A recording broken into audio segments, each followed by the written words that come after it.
What is going on, guys? This is Virtual Gaming with my review of Log Horizon Episode 9, and this episode was amazing.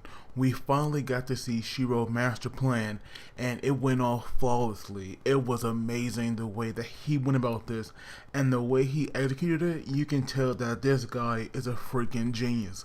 So it starts off with all these guild leaders. They're all gathering in this building, and we just see all these players looking on like they are starstruck, and they're actually like lining up on the side as if these guild leaders are freaking celebrities. And so now that Shiroe has gathered all of them, he just talking to them about his plan, and soon we see one of the guilds have dropped out once he know about this meeting drew attention about how it's to improve the city and basically the world over a period of time. And the only guild that actually dropped out was Silver Sword, which is kind of sad to see because I was hoping that he keep everybody involved because most of these guilds are like quite large. So the more followers he has, the more impact he can make. But at least we learned that most of these guilds can actually be divided into categories, who are combat, like merchant guilds and support guilds. And to me, I was like really shocked to see that Shiroe, he considers Log Horizon his own guild, a support guild, where I see it more as combat, especially when you have people like a Nasugo who's a tank, you have a Koski that's like that's an assassin, and of course you have Shiroe who main role is definitely support with his spells and all, but then you have Chief Nyanta. So I see Shiroe Guild definitely being more combat because he has all these good warriors with him. And Sarah, as the meeting was going on, she made a good point how she haven't seen Natsugo, Akatsuki, Soyoru, and that Fox guy. I was wondering, where they were because Akatsuki would never normally be away from Shiroe unless she was on a mission or doing some task for him. But they were at that guild where those children were, and even though Shiroe is trying to improve the city, he was also making sure that those kids escape because all they had to do was like run to the door, and they'll be free. And I knew that it couldn't be that simple, but surprisingly, it actually was.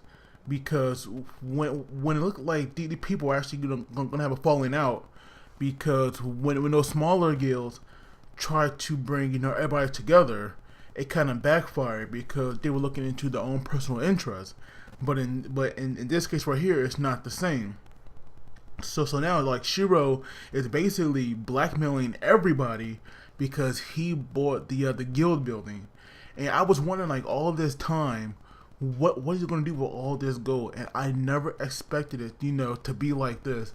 When he said that he bought the guild building and he saw everybody's reaction, I'm not gonna lie, I was laughing my butt off because I'm not expecting that to happen. So now basically Shiroe, he's kind of like the major boss in his town, so to say. Like not only did he live up to his name and villain in glasses, but it's more like he is the double in glasses at this point, because he can basically blackmail anybody into doing anything he wants. Because if they oppose him or they oppose this council, then they'll get banished from the city. And to me, that right there was so freaking smart. And to be honest, I'm surprised that nobody thought about this before him. But it's definitely a good call that he made. So like now, even though Log Horizon only has 4 members, it's definitely going to get bigger. Which I can't wait to see what other members are going to get. But it's obvious that that Toya and Minori, they are definitely going to join the guild. So now they have 6 members as well. But I can't wait to see what other members are going to join. And I believe the leader of that Black Dragon Guild, I think it was called, I forgot, but you guys know who it was. It was the one that was like constantly calling Shiroe out. I definitely think that maybe he was a member of the Tea Party because it seemed that like him and Shiroe had a past together. But when it was time for those kids, to spring their plan into action, Minori actually got caught because one of the guys were actually suspicious about this, and so when he actually managed to stop her, we have Toya coming there with this awesome spell. And at first I thought that like maybe he actually like really hurt him when he hit him in the neck with his sword hilt, but it was just a spell that actually mutes him. But it's obvious that Shiroe trained these two kids very well because they were using what he taught them. So now that they were running to the door, they actually have the guild leader, who I thought would be a much higher level, but he was pretty low actually, only level 46. He had stopped them with this like black mist spell, and there was like these little bugs flying around that were like damaging them. And even though they got away, I really expected more from this guy. So once they escaped, Shiroe actually made it so that all the members in that guild would be like banned, so they couldn't get out. But for some reason, the guild master, he managed to get out. And at first, I was so confused about that. Like, how come he was able to get out when nobody else could?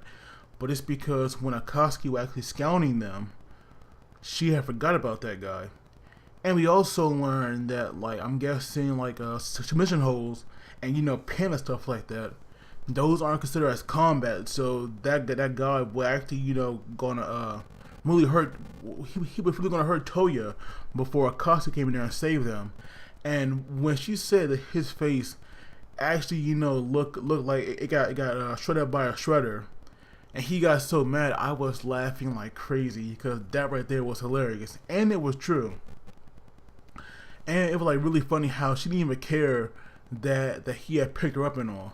So now he's banished, and basically, that guild is done for because they can't get back into the city, and I'm pretty sure they're gonna lose their funding unless they go to like another town, because not only the Shiroe control the guild building there, but he also controls the bank, and which is another major factor that like plays into this, because the merchant guilds, they already gave him 500 gold, and I'm not sure how much money they have left, but clearly they all took a heavy drop from that.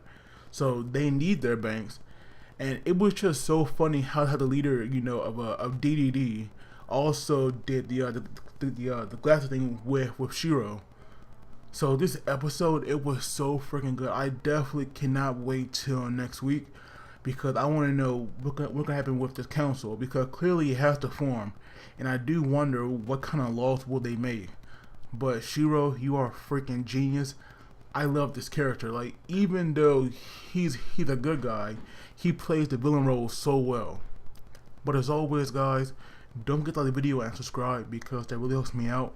But as always, you gotta take it easy, and I'll see you all next time.